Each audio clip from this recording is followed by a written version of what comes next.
You wake up one morning, and there is this person. You have seen them before, in the tribe, around the fire, gathering food nearby. But today something is different. Your heart beats faster. Your hands feel strange. You cannot stop looking at them.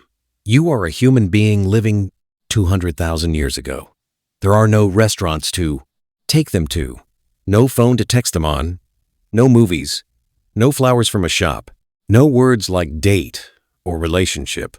And somehow you have to figure out how to tell this person. Here is the first strange thing. Ancient humans almost certainly did not have a word for love. Language was new. Vocabulary was small. Most communication was gesture, sound, expression, and touch. But here is what scientists know. For certain, the feeling was identical to yours. When ancient humans saw someone they were attracted to, their brains released the exact same chemicals yours does today. Dopamine, norepinephrine, the racing heart, the inability to think straight, the constant thinking about that one person. All of that was happening 200,000 years ago. Same brain, same chemicals, same completely irrational feeling. The only difference was they had no framework for it, no love songs to listen to, no stories about romance to compare themselves to, no culture telling them what falling in love was supposed to look like. They just felt it, raw and unfiltered, with no script to follow. And in some ways that might have been more honest than anything we do today. So, with no words and no traditions, how did an ancient human actually show someone they like them? First, they showed up. The most reliable signal of attraction in early human groups was simple: physical proximity. You stayed near the person you liked. You found reasons to be where they were, gathering food in the same area, sitting near them at the fire, positioning yourself in their line of sight during group activities. This is not so different from what humans do today. The person you like is at a party. Suddenly, you are always near that side of the room. 200,000 years of evolution. And we still use the exact same move. Second, they gave food. This one is important. Food sharing in ancient human groups was not casual. Food was survival. Food was precious.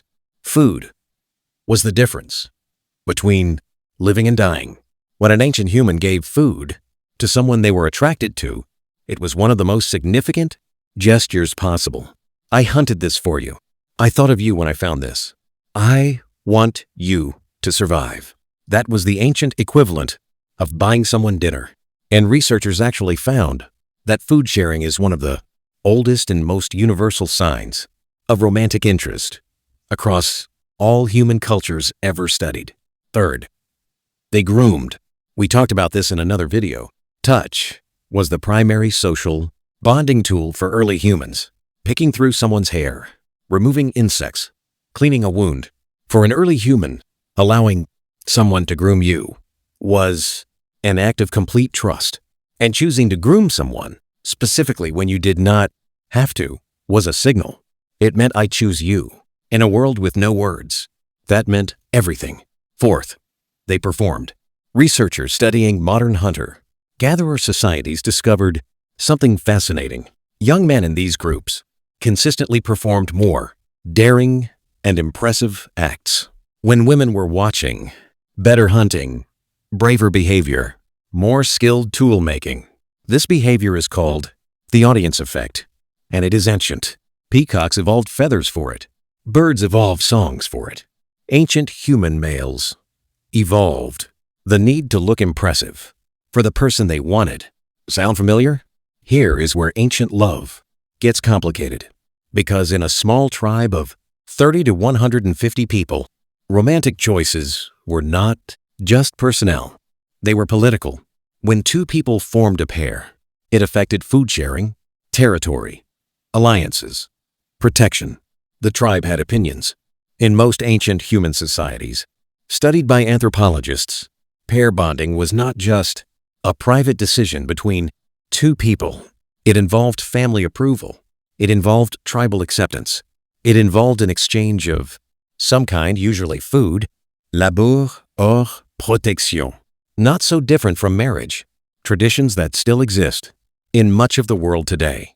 But here is the part that surprises most people. Ancient humans also had something we often assume is modern choice. Studies of modern hunter-gatherer societies show that both men and women had significant input into their own pair bonding.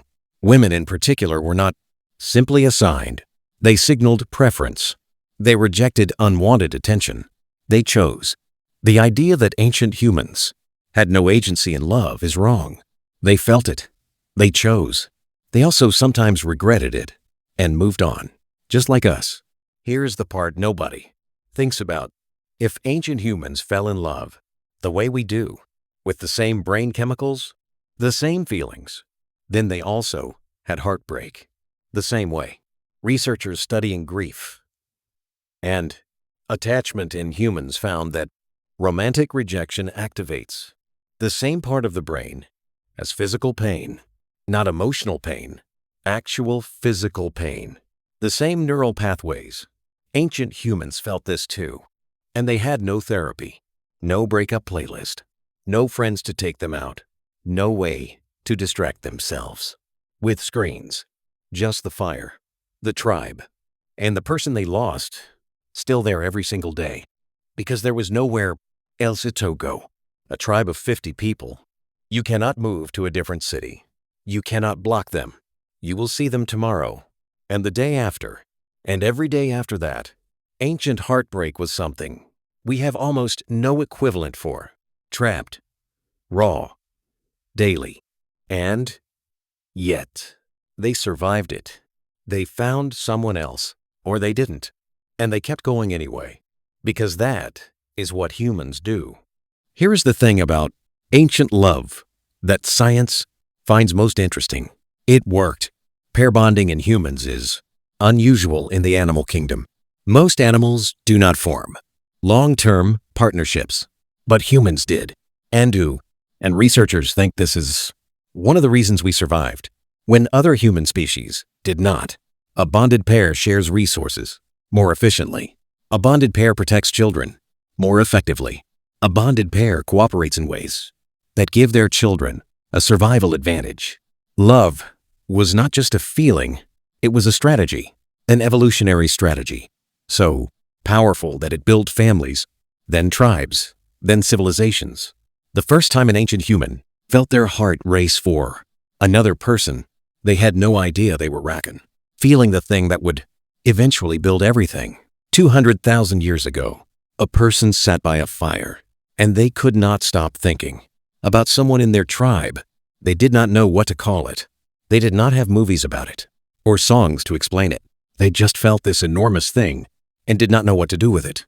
So they showed up near that person. They brought them food. They tried to be impressive.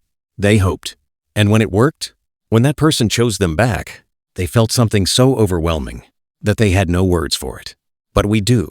We have had 200,000 years to find the words, and we still are not sure we have gotten it right, because love was the first human mystery, and it is still the last one we have not solved.